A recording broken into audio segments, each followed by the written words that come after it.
적정 기술자가 되기 위한 첫걸음.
이야기를 잘 보았나요? 어두운 곳에서 책을 읽는 아이에게 불을 밝힐 전기를 공급해줄 수 없을까라는 고민으로 시작된 하버드 학생들의 노력은 결국 사켓이라는 축구공 발전기를 만들게 되었는데요. 아이들에게는 운동과 전기 두 가지를 함께 얻을 수 있는 과하지도 부족하지도 않은 기술을 나눔 기술 또는 적정 기술이라고 하는데요. 이번 시간에는 적정 기술의 의미와 적정 기술자가 되기 위해 청소년기에 어떠한 준비를 해야 하는지를 전문가를 모시고 알아볼 거예요. 또한 적정 기술을 만들기 위해 꼭 고려해야 할 사항에 대해 재미난 애니메이션을 준비했으니 함께 알아보도록 하죠. 준비되었나요? 어서오세요, 이선우 학생. 적정 기술 단원을 함께 공부할 나눔이 선생님입니다. 안녕하세요. 앞으로 잘 부탁드려요. 제가 적정 기술에 대해 관심은 많은데 아직 모르는 게 너무 많거든요. 네, 걱정 말고 이번 시간을 통해 적정 기술에 대한 모든 궁금증을 해결하고 돌아가기를 바라요. 네.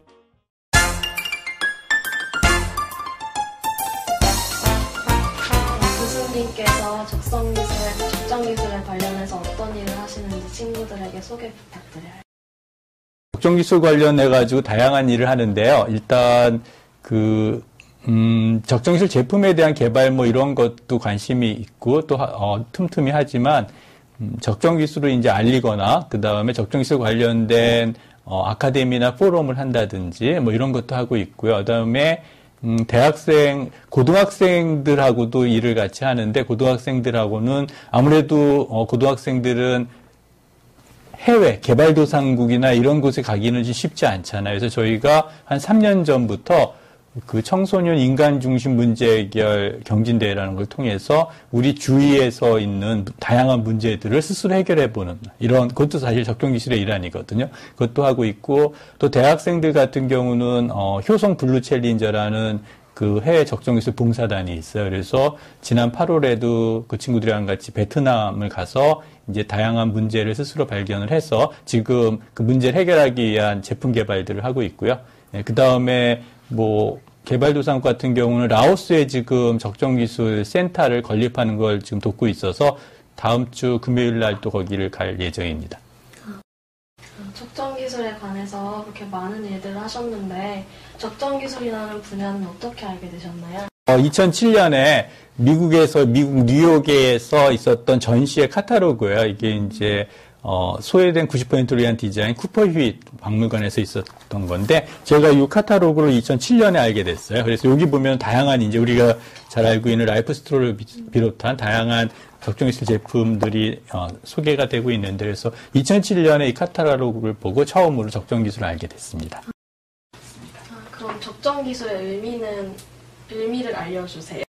네, 적정기술은 일단 굉장히 좀 다양한 의미들을 또 여러분들이 이렇게 얘기하고 있는데요. 가장 중요한 건 적정기술은 인간 중심의 기술입니다. 그러니까 다시 얘기하면 인간이라는 것은 사용자가 되겠죠. 왜 그러냐면은 적정기술은 그 적정기술 제품을 사용하는 또 서비스를 사용하는 분들이 처한 상황에 적합한 이런 기술이나 또 제품이어야 되기 때문에 그래서 그 사용자에 대한 조사나 또 연구가 아주 철저하게 돼야 됩니다. 그래서 사용자 중심의 기술이고, 그래서 먼저 이제 사용자에 대한 여러 가지 조사를 하게 되겠고요. 그 다음에 적정 기술은 당연히 아시겠지만 친환경적인 그런 기술이고 또 에너지나 자원을 많이 낭비하면 안 좋겠죠. 그 다음에 적정 기술을 사용해서 어떤 그 제품을 가지고 사용해서 그 소득이 올라간다든지 아니면 궁극적으로 당연히 적정 기술을 활용을 하면서 그 사용자의 삶의 질이 증진이 돼야겠고요.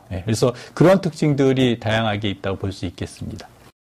삶의 질을 높이는 적정 기술이라고 하셨는데 적정 기술의 구체적인 사례 좀 알려주세요.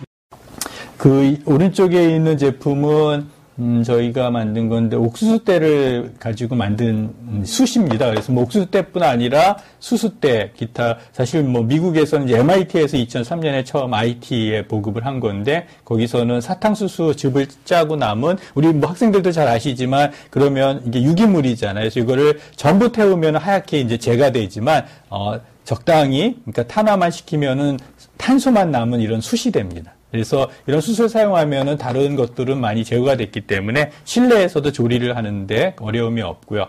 그 다음에 또 하나는 이 나무들을 주로 연료로 조리 연료로 사용을 하는데 그런 나무가 다 벌목을 해가지고 없는 경우가 많이 있거든요. 그래서 그 조리할 수 있는 연료가 땔감이 없어서 조리를 못해서 식사를 거르는 뭐 이런 경우가 있는데 그런 문제를 해결할 수 있고요. 여기 있는 두 제품은 이건 영국에서 나온 것들인데 다 랜턴입니다. 세 개가 지금 랜턴인데 그래서 이거는 이제 손을 이용해서 인디고 랜턴이라 해가지고 영국의 프리플레이라는 곳에 만든 건데 이렇게 돌려가지고 발전 동력을 얻는 겁니다. 그래서 돌려 다음에 이렇게 키면 이렇게 되는 거고 뭐 이쪽으로도 이렇게 저식이 될 수 있고요. 그래서 손을 이용해가지고 활용하는 것이고 이것도 같은 회사에서 나온 건데 이거는 다양한 전원을 쓸 수 있는데 이게 손으로 돌릴 수도 있고 그 다음에 위에 보시면 아시겠지만 이제 솔라셀 태양광 패널도 있습니다. 그래서 여기는 키면 라디오로도 나올 수가 있고 그 다음에 이런 랜턴으로도 작동을 할 수 있습니다. 좀 더 돌려야겠네요. 돌리면 이렇게 나올 수 있습니다. 그래서 이 두 가지는 이제 주로 손을 이용한 것이고 이거는 미국의 스탠포드 대학교에서 만든 솔라 랜턴입니다. 그래서 솔라 랜턴 잘 아시겠지만 태양광을 이용해서 한 이렇게 랜턴입니다. 그래서 이런 것들이 있고요. 그 다음에 이거는 사실은 선진국에서도 사용할 수 있는 건데 이거는 아주 더러운 오염된 물을 정수할 수는 없지만 우리가 이제 수돗물에 가끔 보면 혀가 떫은 맛이 나거나 이런 경우가 이제 염소가 너무 많이 거기 있다든지 아니면 VOC라고 그래가지고 휘발성 유기화합물 같은 것이 들어있는 경우가 잔류하는 경우가 있거든요. 그래서 그런 경우에 여기 보시면 탄소 필터가 있기 때문에 요거를 사용해가지고 하면은 이제 물맛이 좋은 그런 물을 먹을 수가 있고 또 하나 이것의 장점은 우리가 이제 그래서 정수된 물을 페트병에 들어있는 물을 사 먹는데 그 페트병 같은 경우가 20% 미만만 이렇게 재활용이 되거든요. 그러니까 우리가 사용하는 그 페트병이 굉장히 많이 이제 쓰레기로 남는데 이거를 사용하면 이게 뭐 1년 이상 쓸 수가 있으니까 그래서 페트병을 그만큼 안 사용해도 되니까 그 플라스틱 쓰레기가 저감이 되겠고요. 요거는 아까 우리가 잠깐 그 카탈로그에서 봤지만 라이프 스트로라는 겁니다. 그래서 생명의 빨대라고 그러고 이쪽으로 입을 빨고 이제 이쪽에서 물을 들어가면은 바이러스나 박테리아 같이 이렇게 수인성 질병을 야기하는 것을 99% 이상 이렇게 제거가 가능하고 1년 정도 쓸 수 있습니다. 그래서 이렇게 목에다 메고 다니면서 이제 포터블하게 비상으로 정수기도 사용할 수 있고, 이거는 세라믹 워터 필터라고 하는데, 요 밑에 이제 물통이 있는데 우리가 너무 커가지고 본체만 갖다 놨는데요. 모양은 꼭 화분 같이 생겼죠. 근데 화분은 이제 진흙으로만 이렇게 만드는데, 여기는 쌀겨나 왕겨 같은 걸 적당히 섞어가지고 고온에서 구운 겁니다. 그래서 보시면 알겠지만 약간 뭔가 좀 이렇게 기공이 있어 보이는 느낌이 있죠. 그러니까 여기에 그 쌀겨나 왕겨는 다 타면서 그 숯이 되기 때문에 여기다가 물을 부으면은 그걸로 물은 빠져나옵니다. 그래서 이 전체가 이제 정수기예요. 그래서 여기다 물을 부으면 이렇게 스며서 나옵니다. 그리고 바이러스나 박테리아는 여기 걸립니다. 말하자면 어떤 화학적인 정수가 아니라 물리적인 크기에 의한, 그걸 이제 크기 배제라고 그러는데 그런 정수기고요. 그 다음에 요거는, 모기장입니다. 모기장인데, 말라리아 같은 경우는 우리가 잘 알겠지만 모기에 매게 돼가지고 이제 말라리아를 걸린 사람을 모기가 물고 또 다시 이제 멀쩡한 사람을, 건강한 사람을 물어서 말라리아가 전염이 되는데, 그래서 말라리아에 걸린 말라리아 모기한테 안 물리는 게 가장 중요합니다. 그런데 어디서 이제 모기장인데, 근데 이건 단순한 모기장이 아니라 여기에 그 살충제로 처리가 되어 있습니다.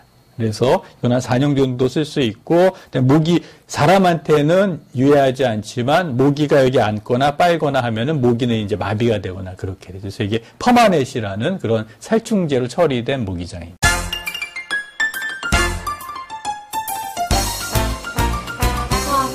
교수님이 적정기술과 관련해서 일을 하려면 어떻게 공부해야 하고 어떻게 준비해야 되는지 알려주세요. 예, 그 적정기술 이제 관심 있는 고등학생이나 대학생들한테 많은 질문들을 받는데요. 사실은 여기에 이런 제품들을 보면은 다양한 이런 지식이 환경공학, 그다음에 화학공학, 재료공학뿐 아니라 조금 더 큰 제품들, 예를 들면 머니 메이커 펌프라는 또 기계공학 이런 것들이 있기 때문에, 그래서 이 고등학생들은 대학에 본인이 원하는 그런 전공으로 진학을 해가지고 최소한 그 분야에 대해서 굉장히 그래도 전공 실력이 있는 그런 실력을 쌓아야 됩니다. 그래서 그게 가장 중요하고요. 저도 화학공학 또 고분자공학 이런 것이 전공인데 그런 전공에 대한 실력이 필요하고, 또 하나는 우리 주위에 또 조금 더 눈을 높이면은 전 세계적으로 여러 가지 문제들이 있고, 또 우리가 사는 한국 비교적 풍요로운 상태지만 조금만 밖으로 나가보면은 어려운 처지에 있는 또 이웃들이 많이 있거든요. 그런 국제적인 이런 이슈에 민감하게 또 관심을 가지고, 그래서 나만 이렇게 작은 이렇게 테두리를 보는 것이 아니라 국제적인 이슈에도 관심을 가져서 서로 팀워크를 하고 그다음에 소통할 수 있는 게 필요하고요. 뿐만 아니라 미국에서는 디자인 포 아메리카라는 그런 단체를 2009년에 노스웨스턴 대학의 여학생이 시작을 했는데,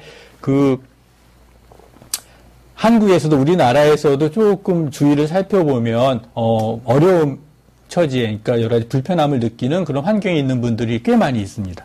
그래서 우리가 그런 분들에 대해서 이제 이거 공감하는 능력인데, 그런 분들에 대해 문제를 남의 문제가 아니라 나의 문제로 생각하는 이런 공감하는 능력을 또 중고등학교 때 키우는 것이 굉장히 중요하겠습니다. 청소년들이 적정기술 관련된 일을 하려면 어떤 공부를 하고 어떻게 준비를 해야 할까요?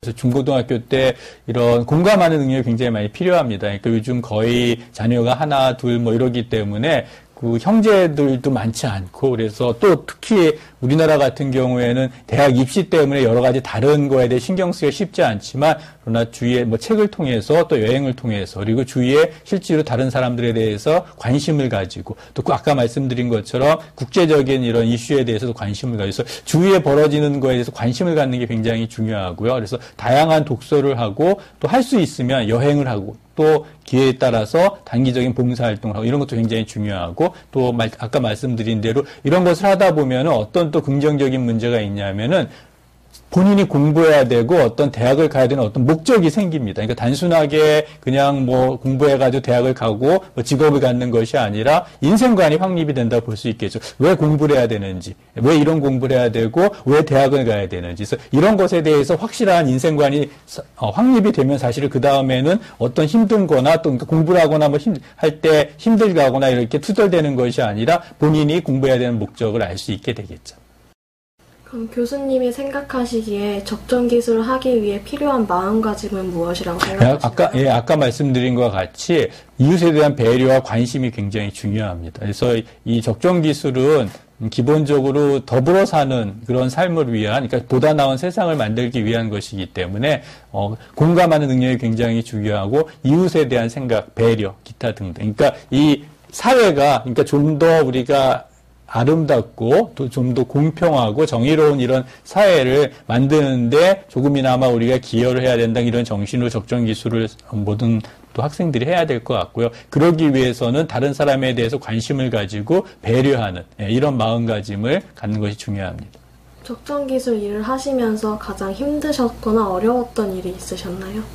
글쎄, 뭐 적정 기술을 하면서 힘들다면은 이제 특히 개발도상국의 경우에는 이제 멀리 떨어져 있기 때문에 거기에 있는 상황에 대해서 잘 살피고 이런 것이 좀 어려울 수도 있고요. 그다음에 특히 이제 개발도상국의 적정기술 어떤 프로젝트를 하기 위해서는 자주 갈 수 없는 뭐 이런 한계들이 있습니다. 그러나 그 밖에 뭐 이렇게 어려운 것은 없고요. 보람 있는 것들은 하여간 나의 일을 통해서 또 현지인 분들이 삶에 약간이라도 개선이 되는 뭐 이런 것을 느꼈을 때 보람이 있고, 특히 요즘은 중고등학생들, 고등학생들이랑 같이 일을 하면서 고등학생들이 아까 말씀드린 것과 같이 인생관이나 그 다음에 어떤 공부해야 되는 이유, 이런 것들에 대해서 변화되는 모습을 발견할 때가 가장 기쁘고 즐겁습니다. 마지막으로 청소년들에게 그 적정 기술을 비전으로 정한 청소년들에게 한마디를 해주신다면 어떻게 해요?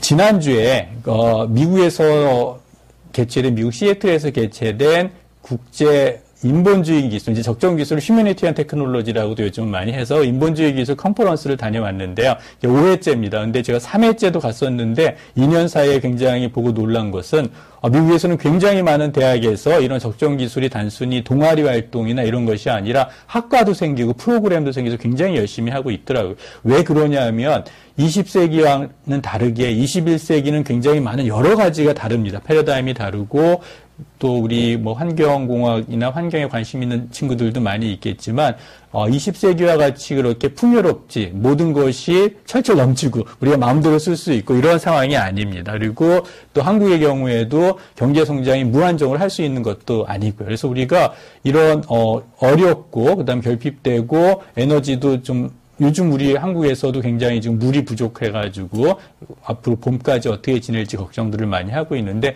이런 상황에 있어요. 그래서 청소년들이 이 적정 기술에 대해서 이것이 단순히 어떤 선택의 문제나 이런 것이 아니고 뭐 조금 더 좋은 어떤 의미에서의 그런 활동에 그치는 것이 아니라 이런 적정 기술이나 또는 지속 가능한 발전이나 또는 환경이나 이런 것들은 앞으로 21세기 여러분들이 이제 앞으로 꽤 많이 오래 살아갈 텐데 이런 21세기에 살아가는데 필수적인 것입니다. 그래서 중고등학교 때부터 이 적정 기술이 단순하게 어떤 주제나 이런 아이템으로서 접근하는 것이 아니고 앞으로 오래 살아가는 인생에 걸쳐서 실천해야 되는 어떤 과제나 그런 어떤 주제로서 생각을 하시고 중고등학교 때부터 관심을 가지고 지켜보고 또 열심히 찾아보고 이러면 좋을 것 같습니다. 네, 인터뷰해 주셔서 감사합니다. 네, 감사합니다. 적정이다. 적정아, 그동안 잘 지냈니? 말도 마. 요즘 자꾸 내 이미지가 왜곡되는 것 같아. 아니, 대체 왜? 참나. 적정 기술 하는 사람들은 진정한 적정함에 대해 잘 모르나 봐. 자꾸 중요한 걸 까먹어서 다 된 죽에 코를 빠뜨린다니까. 그러니까 무슨 실수를 하는데. 자, 들어봐. 이번에 2%라는 단체에서 인도 시골 마을에 칫솔을 보급했대. 착한 아이디어로 2%를 메우자는 단체인데 내가 볼 땐 뭘 하든 2% 부족한 것 같아. 오, 칫솔? 그거 좋은 생각이네. 인도 사람들 대부분 구강이 심각하게 손상되었잖아. 칫솔 같은 공산품들이 터무니없이 비싸니까 상류층밖에 못 가진다며? 그건 맞긴 한데 내가 왜 이 이야기를 꺼냈겠냐? 그 프로젝트가 무참히 실패했으니까 하는 얘기지. 정말? 왜? 뭐 때문에 실패했는데? 내가 아까 얘기했지. 사람들이 자꾸 중요한 걸 잊어버린다고. 이 프로젝트에서는 지역 문화라는 아주 중요한 핵심을 놓쳤어. 오, 그래? 지역 문화? 현지 사람들이 적정기술 아이디어를 잘 이해하고 적정기술 시스템이 현지에 탄탄히 자리 잡으려면 필수적으로 고려해야 할 요소지. 그래, 2% 부족한 팀이 어떤 걸 간과했는데? 인도 사람 대부분은 칫솔을 써본 적이 없어서 빳빳한 털이 붙어있는 칫솔을 한 손에 쥐고 치약을 털 위에 쭉 짜고 칫솔을 입으로 가져가서 털과 치약으로 치아를 비벼대고 입안에 치약이 가득 찬 것 같으면 수시로 뱉고 마지막으로 물을 입에 넣어서 치약과 음식물 찌꺼기를 가글하다 뱉어내는 이 양치 과정에 대한 인식이 전혀 없대. 당연히 그랬겠지. 인도나 이슬람 국가에서는 옛날부터 나뭇잎이나 식물의 뿌리로 양치를 했다는데? 오, 그렇구나. 그런데 문제는 현재에도 그냥 나뭇가지 하나로 양치를 한다는 거야. 양치하는 효과가 크게 없잖아. 이것 때문에 인도 사람들의 구강 상태도 심각한 거고. 그래? 맞는 말인 것 같아. 그런데 2% 사람들이 우리나라에서 쓰는 칫솔을 인도 시골 마을에 그대로 전달해줬다고? 그래. 물론 아예 그대로 가져간 건 아니었지. 크기를 조금 작게 했고 털도 너무 빳빳하지 않게 개조했어. 벽에 다는 칫솔거리도 같이 만들어서 전달했대. 사용법 교육도 했고. 그래도 문제가 생겼겠지. 그 마을은 칫솔이라는 걸 예전에 본 적도 없고 나뭇가지 하나를 들고 치아를 비비는 게 다였잖아. 그래, 바로 그거야. 마을 사람들은 설명도 잘 듣고 직접 조금 사용해보기도 했지만 자신들의 문화보다는 너무 복잡하고 번거로웠던 거지. 치약 짜고 가글하는 그런 과정들이. 그래서 결국에는 어떻게 됐는데? 약 2달 후에 2%에서 보낸 파견팀이 그 마을에 다시 가보았는데 그 칫솔을 먼지떨이로 사용하고 있었대. 정말? 확실히 칫솔이 익숙하지 않았구나. 그런데 먼지떨이로 쓰는 것도 꽤 좋은 아이디어 같은데? 너가 진정 나한테 맞고 싶은 게로구나. 일단 넘어가고, 그리고 더 심각한 것은 그 치약을 아이들이 신기해서 먹다가 다 배탈이 났다는 거야. 아이고, 어떡하나. 그럼 뭔가 개선 작업을 했을 거 아니야. 그렇지, 뭔가를 했지. 애초부터 그렇게 했어야지, 그렇게. 와, 흥분하지 마. 그래, 어떻게 개선했는지 말해봐, 어서. 좋아. 2% 팀이 떠오르는 유망주, 다고처군이 마을에 다시 갔대. 보니까 마을 사람들이 구강 건강을 향상시킬 수 있는 가장 좋은 방법은 원래 마을 사람들이 쓰던 나무 막대기를 그대로 쓰되 그 막대기를 뭔가 업그레이드 시키는 거였더래. 오, 말된다. 그래서 어떻게 했대? 다고처군은 일부러 아무것도 안 가져갔대. 한국에서 가져간 것 중 하나라도 쓰면 그 마을에서 그 물건이 떨어졌을 때 다시 구하기 힘들 거 아니야? 어쨌든 다고처군은 아주 획기적인 아이디어를 냈어. 나무 막대기의 끝부분, 즉 치아를 비비는 부분을 뾰족뾰족하게 하지만 날카롭지 않게 조금씩 깎았어. 아, 뭔지 알겠어. 그렇게 모양을 내서 치아 사이사이를 좀 더 깨끗하게 닦으려는 거구나. 그렇지. 그제야 비로소 마을 사람들은 자신들의 문화에 가장 적정한 칫솔을 가질 수 있게 되었대. 나뭇가지를 깎는 것은 칼이 그 마을에 있으니까 언제든지 할 수 있는 거였고. 어때? 다고처군의 아이디어가? 그래, 그게 바로 현지인들의 문화를 고려하고 존중하는 완벽한 예지. 보아하니 지역 문화를 생각할 때는 이런 것들도 생각해야 하더라고. 종교, 혼인 문화, 음식 문화, 화장실 문화, 의복 문화 등등 참 많더라. 그러네. 역시 적정 기술은 정말 깐깐해. 다른 디자인보다 훨씬 까다롭고 생각해야 할 것이 많은 것 같아. 그래도 이런 과정을 거칠 때 소외된 90%에게 진정한 도움을 줄 수 있는 거지. 너 소외된 90%를 위한 이라는 나의 명언 모르냐? 아이고, 알겠습니다요. 근데 너 뭔가 더 말할 게 있는 표정인데 아닌가? 너 속이 안 좋냐? 아니거든. 이젠 적정 기술은 무조건 지역 중심이어야 한다는 얘기를 할 거거든. 나랑 같이 좀 가줘야겠어. 뭐라고? 안 돼. 나 지금 삼겹살 먹으러 가야 돼. 안 돼. 난 너한테 이걸 꼭 가르쳐야 한다고. 이건 직접 안 가보면 몰라. 에잇! 우와!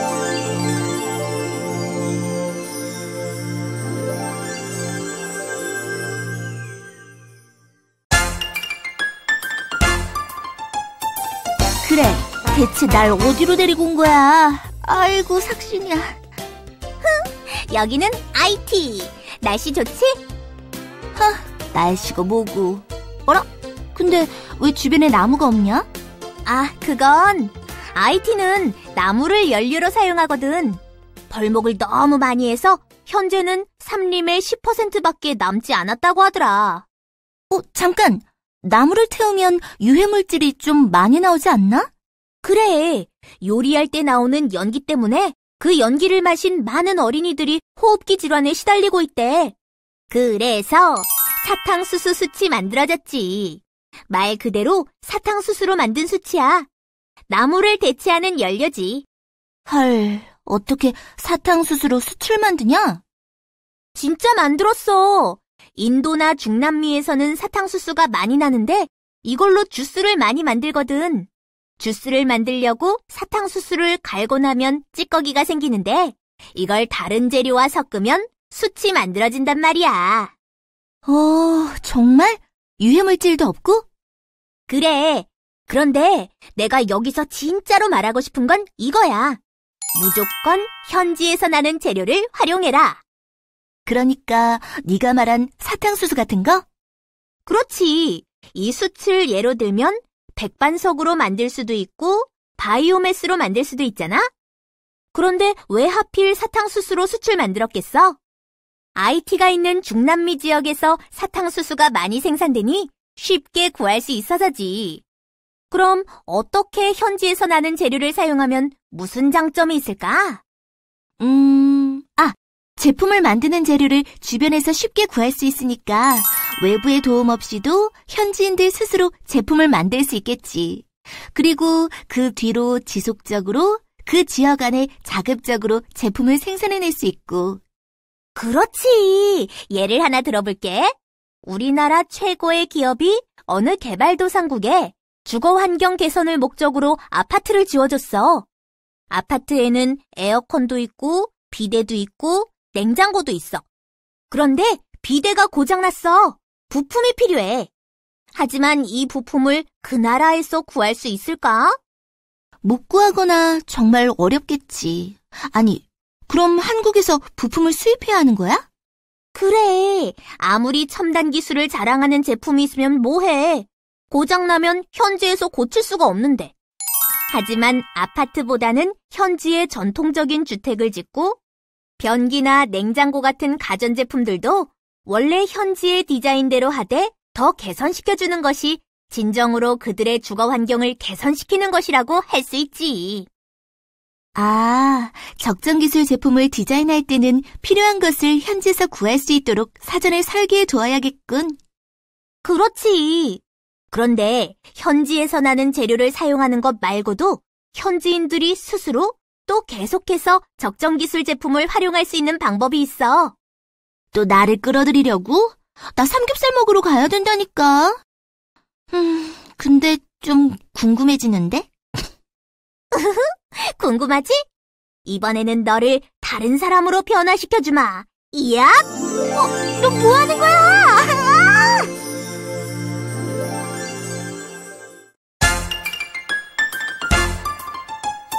아이고, 어지럽네. 여긴 어디지? 근데 귀가 잘 안 들려.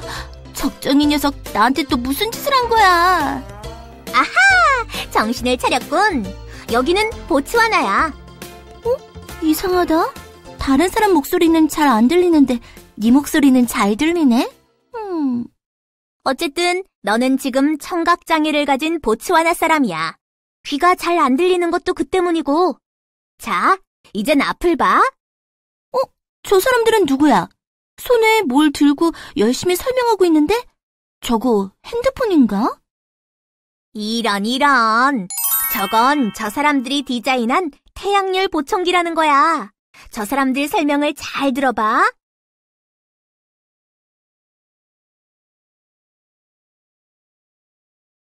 설명 잘 들었냐? 무슨 말인지 이해하겠지? 아이고, 깜짝이야. 들은 게 아니라 본 거긴 하지만 거의 이해했어. 근데 날 왜 여기에 데리고 온 거야? 바로 적정기술 제품을 보급할 때 사용법을 알려주는 것이 얼마나 중요한지 알려주기 위해서지. 만약 저 사람들이 보청기만 달랑 주고 훌쩍 떠났다고 해봐. 너는 그게 어떤 물건인지, 사용은 어떻게 해야 하는 건지 알 수 있었겠어? 당연히 아니지. 근데 아무 설명도 안 하고 떠나는 팀이 있어? 생각보다 많대. 특히 ODA에서 그런 사례가 많이 발견되고 있지. 예를 들면 캄보디아 어떤 마을에 우물을 파줬는데 그러고서는 그냥 떠나버린 거야. 사람들하고는 소통을 전혀 안 하고 말이지. 우물은 어디에 파는 게 좋은지 물어보지도 않았고 우물을 어떻게 사용하는지도 알려주지 않았어. 아니나 다를까 몇 달 후에 가보니 우물은 더럽혀져 있었고 아무도 사용하고 있지 않았대. 그렇구나. 현지인들에게 사용법을 충분히 알려주고 대화도 충분히 해야 하는 거였네. 그렇지. 현지인들에게 사용법을 알려주면 앞으로도 계속 현지인들 힘으로 그 제품을 사용할 수 있잖아. 고장났을 때도 쉽게 고칠 수 있고, 즉 제품이 지속 가능해지게 되지. 또 사탕수수처럼 직접 만들 수 있는 제품들은 현지인이랑 같이 실습해보면 너무 좋을 것 같지 않아? 그래. 그럼 이것도 되겠네. 현지인들이 제품 만드는 법을 아니까 아예 그곳에 그 제품을 만드는 조그마한 공장을 세울 수도 있겠지. 따라서 경제가 성장하고. 그렇지. 그 예가 몽골의 지세이버 공장이라고 할 수 있지. 야, 적정아. 근데 엄청 배고프지 않냐? 인정하기 싫지만, 진짜 배고파.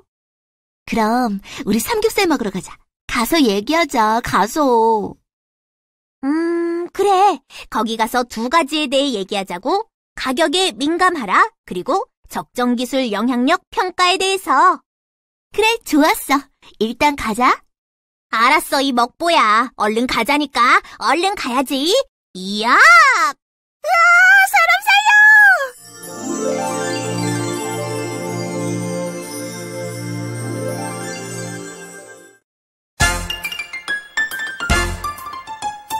지글지글.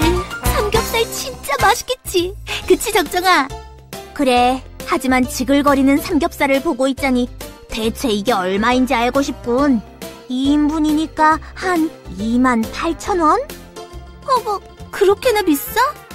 요즘 물가가 얼마나 올랐는데 금겹살이란 말도 몰라? 그래도 이건 비싼 것도 아니야. 아 참, 우리 돈에 대한 이야기 하기로 했지? 너 적정기술 제품을 만들 때 가격이 얼마나 중요한 부분인지 알아? 잘 몰라. 가격이 왜 그렇게 중요한데? 이유는 정말 단순해. 가난한 사람들, 구매력이 없는 사람들이 사용하는 제품이니까. 하지만 가난한 사람들이 쓴다고 대충 만들거나 안 좋은 재료를 쓰는 것도 절대 옳지 않아. 그러니 적정기술 제품을 디자인하는 사람들에게는 주어진 상황에서 가격을 최대한 낮추는 것이 최대 과제라고 할 수 있지? 어떻게 가격을 낮출 수 있는데? 여기 표를 봐봐. 폴 폴락이라는 사람이 제안한 제품 가격을 낮추는 방법이야.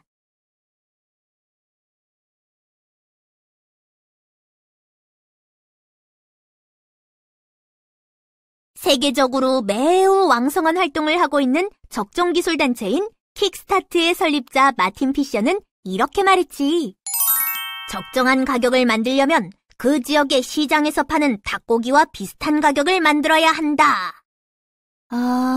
그만큼 저렴해야 한다는 이야기네. 그래. MIT의 D랩에서는 표를 사용해서 제품의 매우 세세한 부품까지 다 가격을 매긴 다음 더 내릴 것이 없는지 점검한대. 우와, 대단하다. 가격도 적정함을 만드는 요소 중 하나구나. 그런데 가격을 내리는 건 참 어렵겠다. 그건 그래.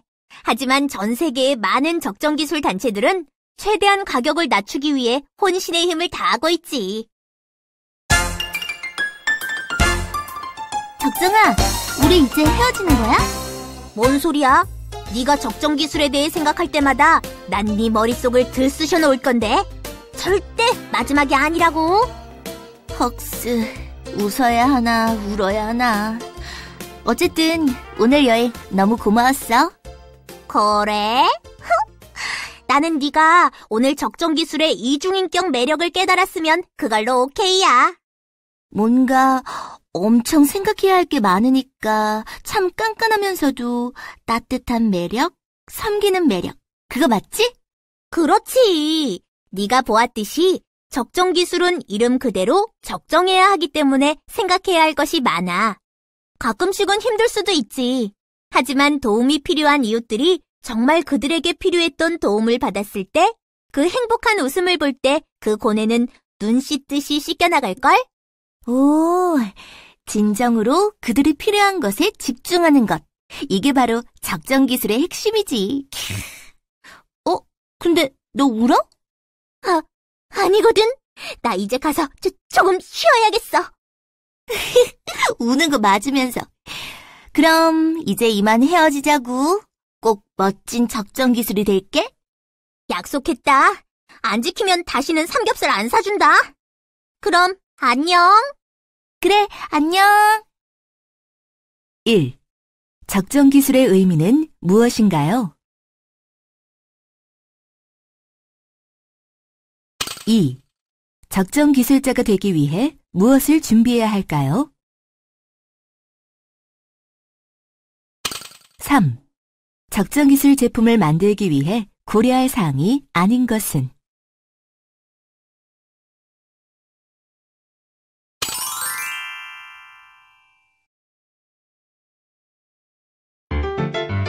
혹시 플레이 펌프를 알고 있나요? 네, 그림과 같이 뛰어노는 아이들의 에너지를 이용하여 지하수를 끌어올리자는 것 아닌가요? 이 기술로 인하여 물 문제를 해결하게 되어 그동안 학교도 못 가던 아이들이 학교도 가고 엄마의 일거리도 많이 줄어들었다고 들었어요. 네, 맞아요. 아프리카의 많은 나라들이 물 부족으로 하루 종일 힘들게 펌프질을 하던가 물을 길어오기 위하여 먼 길을 갔어야 했어요. 네, 저도 이런 아이디어가 있어야 하는데 이런 기술이 바로 적정 기술이 아닌가요? 이 기술이 처음에 TV 프로그램에 알려지면서 모든 사람들이 획기적인 적정 기술이라고 생각했었죠. 그리고 2008년 남부 아프리카 지역에만 1000여 개의 플레이 펌프가 설치되기도 하였고요. 저도 이 플레이 펌프가 창의적인 아이디어가 세상을 구할 수 있다라는 모토의 대표적인 사례라고 들었어요. 그런데 유명 주간지에서 다음 사진과 같이 플레이 펌프 주변에 뛰어노는 아이도 없으며 펌프는 녹이 슬어 있었다는 기사가 나오게 되었어요. 왜 그런 거죠? 마을 사람들에게 자초지종을 물었더니 우리 마을 사람들이 저 펌프로 퍼올린 물을 마시려면 아이들이 하루 종일 학교도 못 가고 펌프만 돌려야 해요 라고 했대요. 정확하게는 이 기술을 제작할 당시 정확한 계산이 이루어지지 않아서였는데요. 하루 권장 물 소비량인 인당 15리터의 물을 확보하기 위해서 플레이 펌프가 몇 바퀴나 회전해야 하는지, 마을에는 아이들이 몇 명이나 있는지, 그리고 아이들이 어느 정도의 시간 동안 펌프를 돌려야 권장 소비량만큼의 물을 끌어올릴지에 관한 계산이 제대로 되지 않았다는 거예요. 그럼 아이들이 몇 시간 회전해야 하는 건데요? 다시 조사해보니 마을 주민 2,500명에게 15리터씩 물을 공급하기 위해서는 플레이 펌프는 27시간 동안 쉬지 않고 회전해야 했다고 합니다. 더 큰 문제는 아이들에게는 플레이 펌프가 재미없는 놀이기구였다는 점이었어요. 우리 주변에 있는 이 놀이기구는 기구를 돌리다가 위에 올라타는 식으로 이용되는데 이 플레이 펌프는 에너지의 상당 부분이 물을 끌어올리는 데 사용되고 있다 보니 스피드가 떨어지게 되는 것입니다. 그럼 매우 힘들었겠네요. 그냥 펌프를 돌리는 것과 차이가 없을 것 같은데요. 그렇죠. 결국 아이들은 펌프의 놀이터를 빼앗겨버리게 되었답니다. 무엇이 문제였을까요? 아이디어를 함부로 내면 안 되는 건가요? 아무리 설익은 아이디어라고 할지라도 자유롭게 생각을 내는 것은 절대 잘못이 아닙니다. 중요한 것은 플레이펌프처럼 일단 내놓아진 아이디어가 수년 동안 수많은 사람들을 거치면서 구체화되는 동안 조금도 다듬어지지 않은 것은 모두가 깊이 생각하지 않은 게으름에 빠져 있었기 때문이죠. 플레이펌프는 노력하지 않은 창의력이 어떤 결과를 명확하게 보여주는 사례입니다. 깊이 있는 창의력이 적정 기술을 위해 필요한 것이죠. 오늘 적정 기술에 대해 알아보았는데 어땠나요? 적정 기술이 고려해야 할 부분도 많은 굉장히 깐깐한 기술이죠. 하지만 누구에게인가 나눌 수 있으며 90%에게 사용될 수 있는 기술이라는 점에서 매우 의미가 있으며 앞으로 많은 관심을 가질 만한 부분임은 틀림없는 것 같아요. 비록 오늘 시간상의 문제로 많은 이야기를 하지는 못하였지만 적정 기술에 대해 더 많은 정보를 원한다면 적정 기술이란 무엇인가? 소녀, 적정 기술의 탐하다를 참고하시면 좋을 것 같네요. 그럼 다음 시간에 볼게요.